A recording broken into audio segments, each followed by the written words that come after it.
My name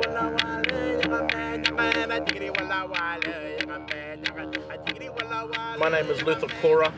I'm from the Gold Coast and also the Tweed Heads area, which is the Yugambeh language group here on the Gold Coast, and into Bundjalung in the Tweed Heads, New South Wales area. I've had a strong connection to culture since I was young, learning language, song and dance.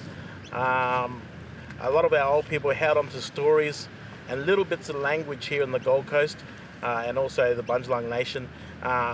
We have had to go back and relearn language, relearn and recreate songs and dances from this area that our old people spoke about and talked about and passed on those stories to us. The design that I've done here, this design represents coming together, the meeting ground, the dots.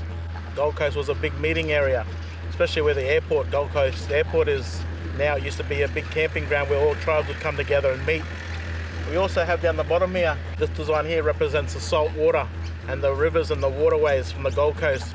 There's 5 rivers that are very important to our family groups here on the Gold Coast area. So we go from the Tweed River to the Logan River and out just over the mountains to the Beaudesert area. And that language group is called the Yugambeh language group. And our totem, which is on top of the bike, is the eagle. And the eagle is very important to our family. It's like our brother. We call the eagle Mibin. So yeah, this really represents my family, represents the Gold Coast area, and our totem. So all their stories come from this Gold Coast, the Yugambeh language group. Australian Aboriginal culture is the oldest living continuous culture in the world, over 60,000 years old. So like, you know, this culture, it's not just Aboriginal culture, it's Australian culture.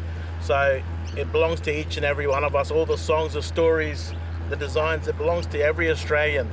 Yeah, it's something for all of Australians to embrace and be proud of, that we have the oldest continuous living culture here in Australia. Longer than the 251 years of colonisation, we have 60,000 years of culture here and history and, you know, rich, beautiful culture that we can all embrace and celebrate. I'm very proud of my culture, and I make sure I pass that on to the next generation, my children.